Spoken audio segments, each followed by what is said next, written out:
Assalamu alaikum, урматтуу YouTube көрүүчүлөр. Excel боюнча сабактарыбызды улантабыз. Мурдагы сабакты табуу үчүн этот компьютер дегенде, документы деген жерде расписание деген ат менен сактап атканбыз. Биз иштеп аткан документибизди ачкандан кийин керектүү нерселерди каяктан табабыз? Бул жогорудагы меню деген жакты басып, ушунун ичинен табабыз. Биз катары менен көрсөтүп келе жатканбыз. Мына вставка бөлүгүндөгү ссылки, текст, анан символу деген 3 бөлүк калган.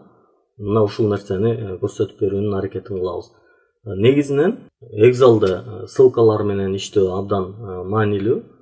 Мисалы, ссылка дегенди баса турган болсок, бул шилтеме. Кандайдыр бир документке шилтеме берсек болот, жана ошондой эле акыркы каралган документтерге же болбосо файлдарга дегендей, ошондой эле место в документе дейт. Ушул документтин ичиндеги бир жерге дагы ссылка берсек болот.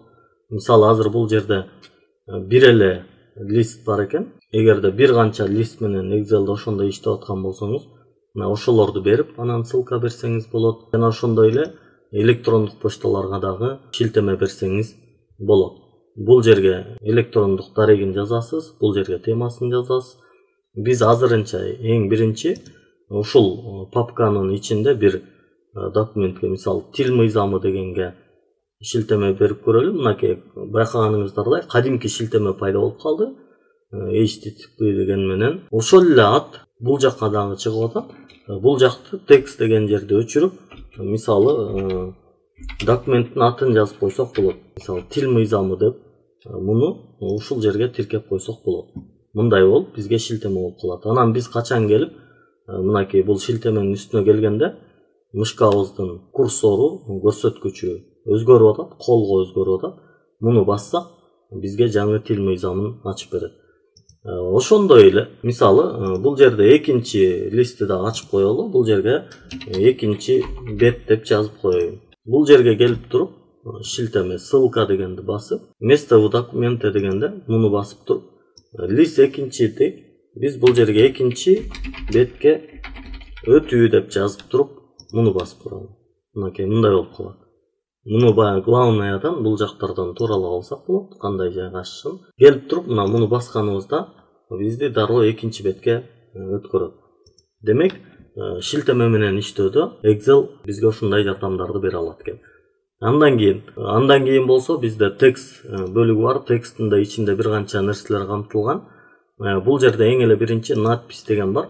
Надпись дегенди алганда мындай кылып туруп, белгилүү бир жерди белгилеп алып, анан бул жерге текст жазсак болот. Анан бул текстти, бул надпись менен жазылган текстти каалаган жерге мындай эркин алып жүрө алабыз. Мына ошондой артыкчылыктары бар. Андан кийин кайрадан эле ошол текст бөлүгүндө колон титулу деген бар. Муну баса турган болсок, автоматтык түрдө эле бул жогору жагына жана төмөн жагына ушундай жаза турган бир бөлүктөрдү чыгарып коет. Мынакей мекеменин аты деп турат бул жерде дароо эле. Муну өчүрүп, ар кандай нерселерди жазышыбыз мүмкүн. Мекеменин атын жазышыбыз мүмкүн, же болбосо ошол документтин атын жазышыбыз мүмкүн.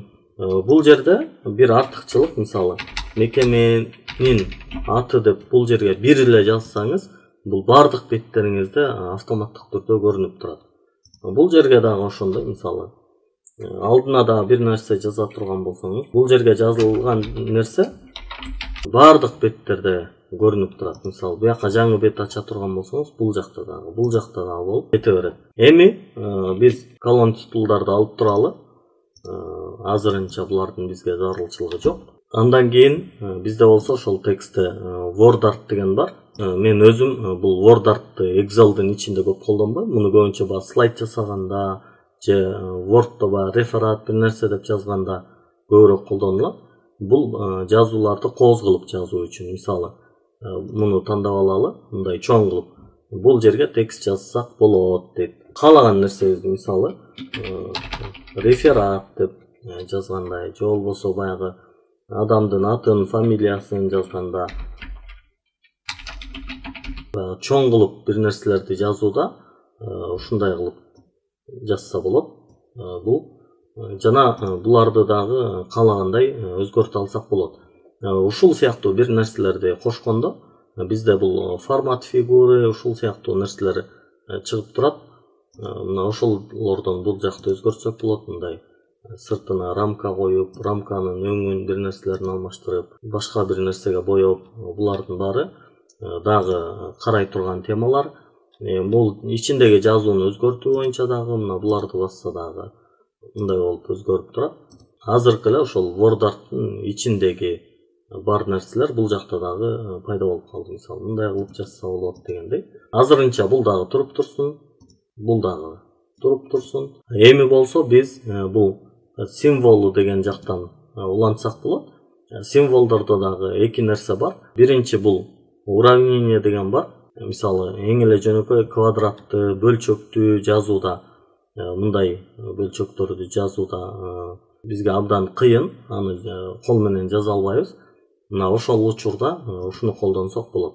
Мисалы бизге мындай болуп келди. Мисалы биз эң эле жөнөкөй бул жерге 2-нин квадраты деп жаза алып аткан болчубуз. Ушундай кылып калтырсак болот. Мынакей 2-нин квадратын эң эле жөнөкөй 2-нин квадратын жазууда ушундай кылып колдонсок болот экен. Жана муну мындай каалаган жерге алып барып коюп алабыз. Дагы эми выставка бөлүгүндө бул акыркысы символ болуп эсептелет. Бул символдо дагы бул көбүнчө мындай евро, доллар, сом деген сыяктуу нерселердин символдорун коюуда, мына градусту коюуда абдан көптөгөн бир символдор бар. Ошолордун баарын бул жактан таап койсок болот. Мурда мисалы кыргызча өүлөрдү жазууда дагы абдан кыйналат элек. Мына ошол учурда дагы аларды дагы ошол символдордун арасынан таап анан коюп алат элек да. Мынакей жерге ошол өө деп түшүп калды. Азыр болсо Кудайга шүгүр бул клавиатуранын ичинде кыргызча клавиатура дагы бар болгон үчүн бул жака өүлөрдү өзүбүз жазып калдык. Урматтуу YouTube каналыбыздын катталуучулары, бүгүнкү сабагыбыз ушул жерден бүтөт. Выставка бөлүмүнүн ички бөлүктөрүнүн баардыгын көрсөтүп бердик деген үмүттөбүз. Айрым нерселер калды. Бул Excel'ди жогорку деңгээлде колдонуу үчүн колдонулат. Эгерде алар дагы керек болгон болсо, интернеттен, YouTube'дан карап сабактарды тапсаңыздар болот. Кийинкиси болсо бизде бул разметка страницы бөлүгү болмокчу. Кийинки сабакта көрүшкөнчө жакшы туруңуздар.